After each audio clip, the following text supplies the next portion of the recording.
struggle to survive. How the people in France started or faced a struggle to survive. It was very difficult for them to survive at that time. Why? The problem started when they had a growth, a rapid increase in their population.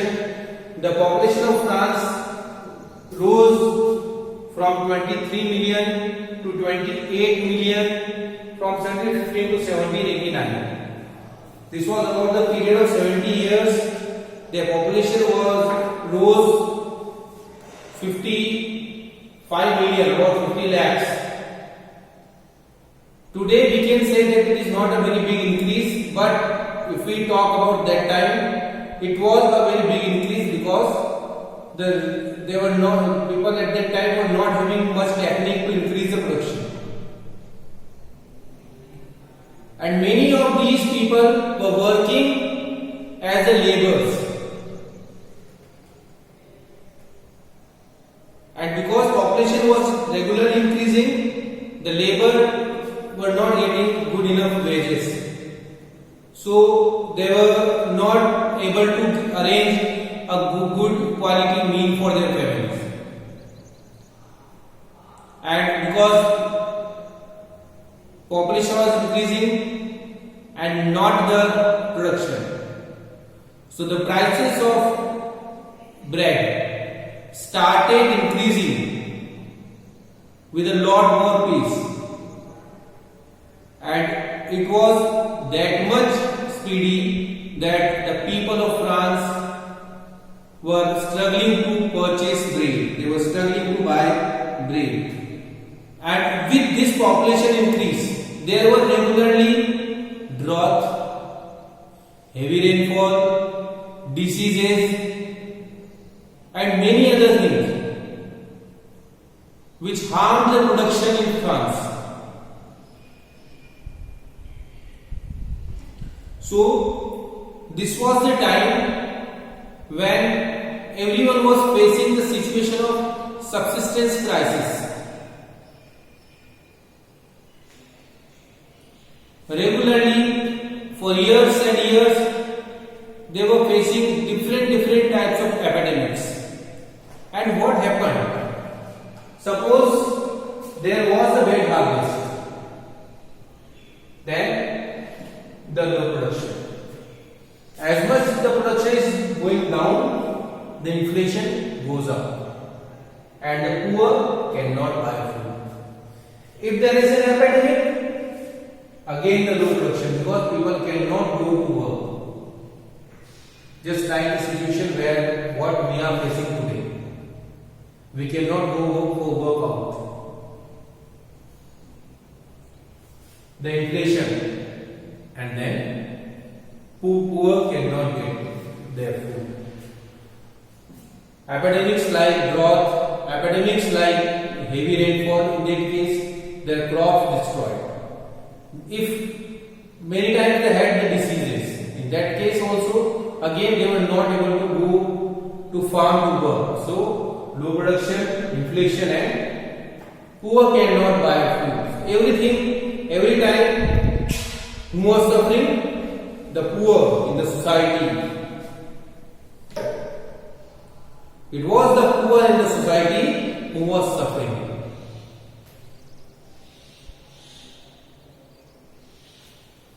So it happened in the society in France. This was the reason which took people to go against the monarchy. The growing middle class and savages and end to privileges. In the older years, in the past, peasants and farmers had revolted against the increase of taxes. But at that time, the leaders of the revolts were the other person from third estates, like these big merchants, like officials. So those revolts were not very much useful, fruitful for the peasants and the farmers, and the prosperity came to only that section of the third estate.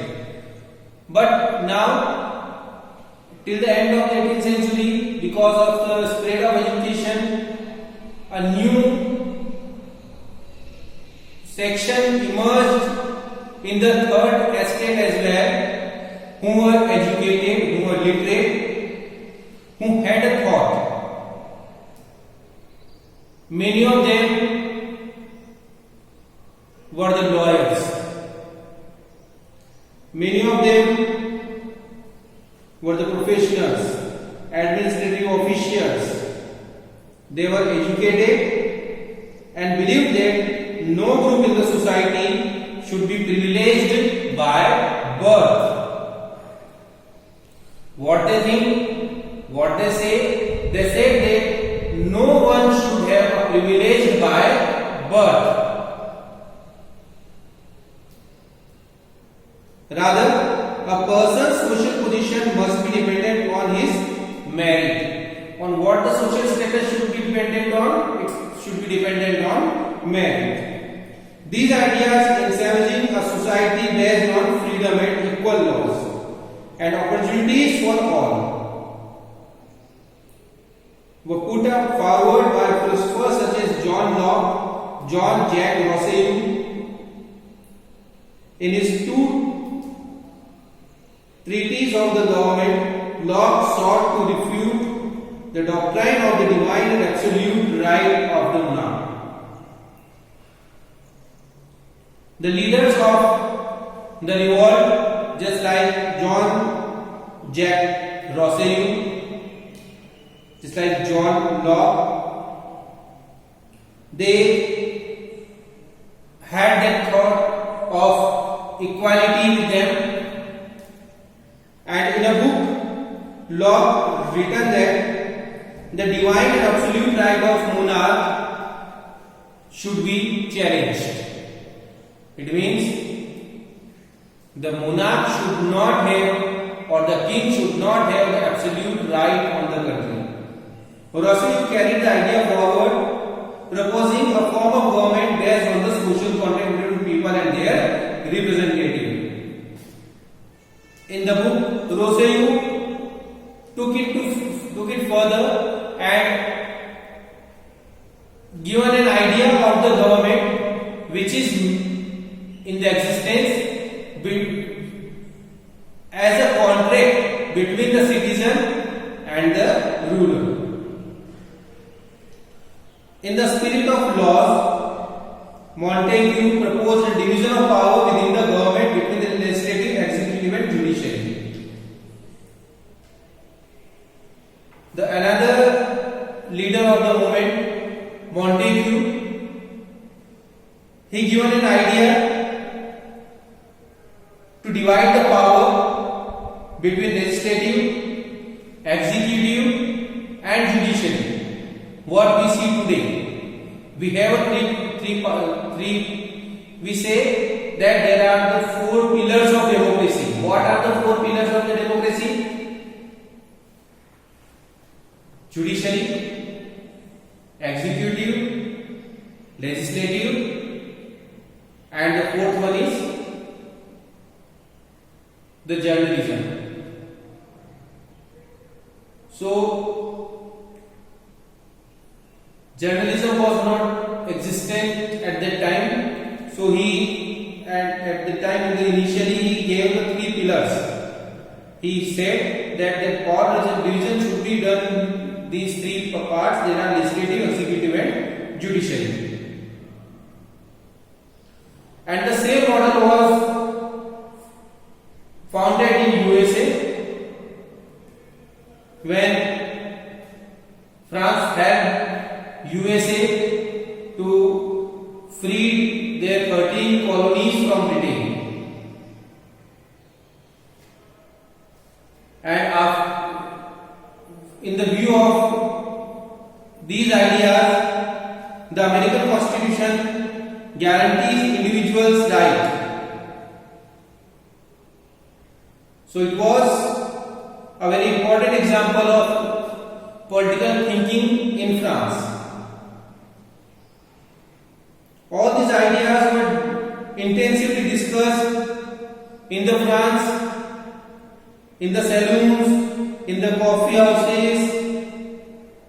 It spread with the people by books, by newspapers, and everyone was discussing about these things. Anyone